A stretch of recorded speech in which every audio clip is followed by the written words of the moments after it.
Good boy, Sol. Okay, so kakapakain ko pa lang sa kanila ng SDN nila. Ayun, si Logan umiinom na. Ito namang si Sol, hindi niya naubos yung parang 450 grams ang nilagay ko. Nagpasobra ako.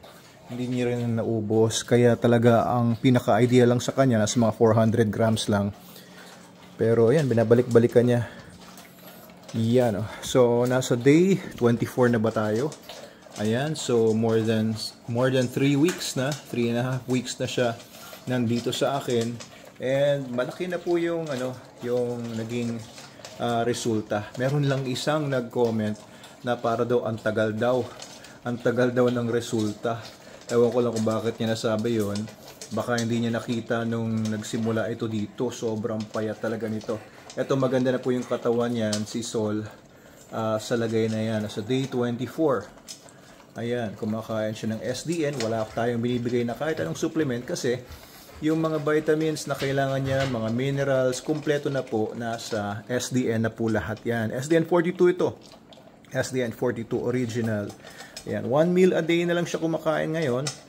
And tama na po yung ganyang laki niya. Alam niyo po ba kasi, kapag binigla naman po yung aso, pino-force feed ng iba dahil gusto nila na biglang lumaki yung aso o biglang lumapad yung aso, tumaba.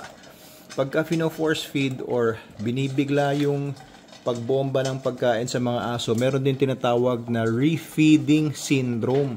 Yung refeeding syndrome, kung naalala nyo ng mga panahon ng mga Nazi, tapos nalabas nila sa mga concentration camps, yung mga nakakulong doon, tapos nung nilabas nila yung mga sobrang papayat ng mga tao doon sa mga concentration camps, sabi ng doktor, wag daw pakainin ng pakainin.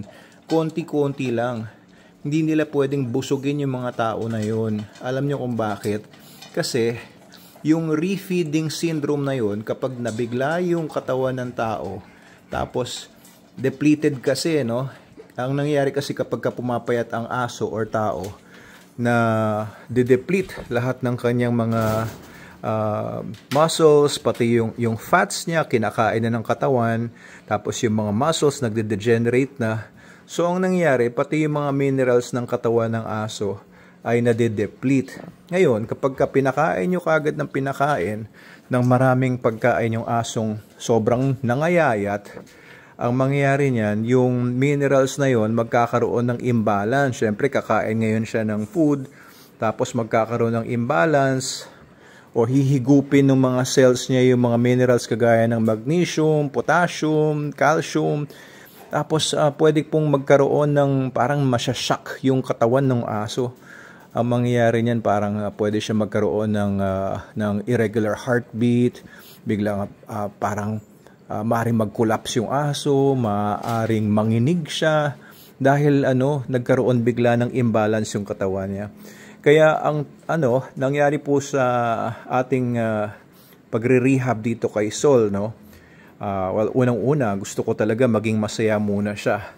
Kaya hindi ko siya kinorekt habang nandito siya, kahit medyo aggressive siya, hindi ko binigla, hindi ko kinorekt yung aggression niya na pwede naman gawin yon, di ba? Yung kagaya ng iba, sinasabi nila na ipa-dog whisperer ko daw si Sol. Mabilis lang daw yan. Bakit daw ang tagal ko daw na mapaamo si Sol?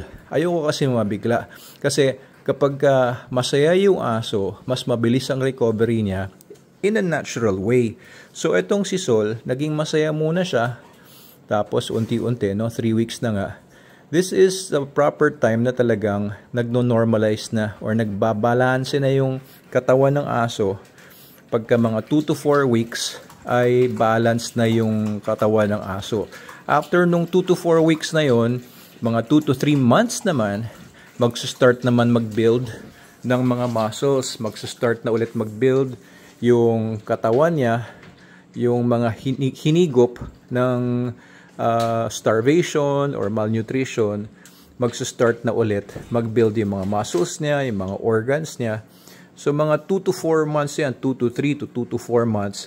And by the time na half a year na, mga 4 to 6 months, fully recovered na yung aso at masasabi ng at its peak na yung recovery ng aso. In our case, si Sol. Kaya, sinasabi ko lang, huwag tayong mainip, no? Kapag meron tayong mga ganitong dogs na gusto nating tulungan, gusto natin silang mag-recover ng mabilis. Huwag tayong masyadong maiinip kasi hindi rin po masyadong maganda kapag bibiglain natin yung aso.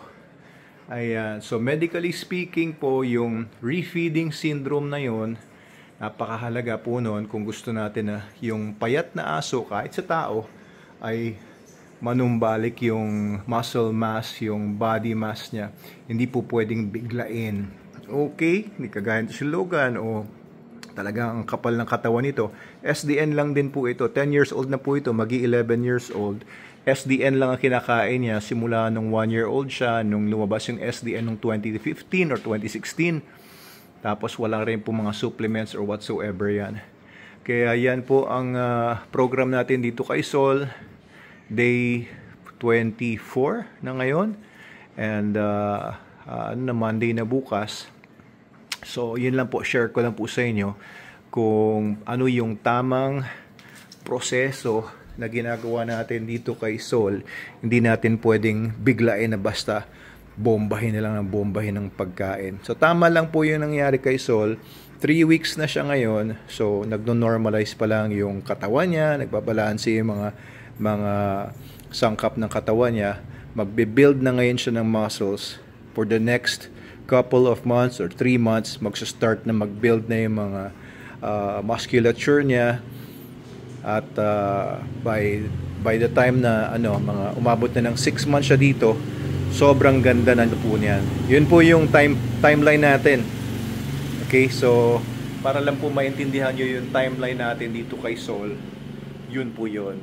Sige, Dr. Abel Manalo po ito, The Vetrepreneur. Please follow and share our videos. Maraming salamat po. Have a great week ahead.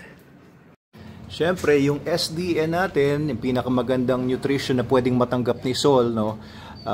It actually accelerates yung bilis ng development niya, pero hindi mabibigla yung katawan niya, hindi tabang hangin yun, hindi kasi loaded with carbohydrates ang SDN42.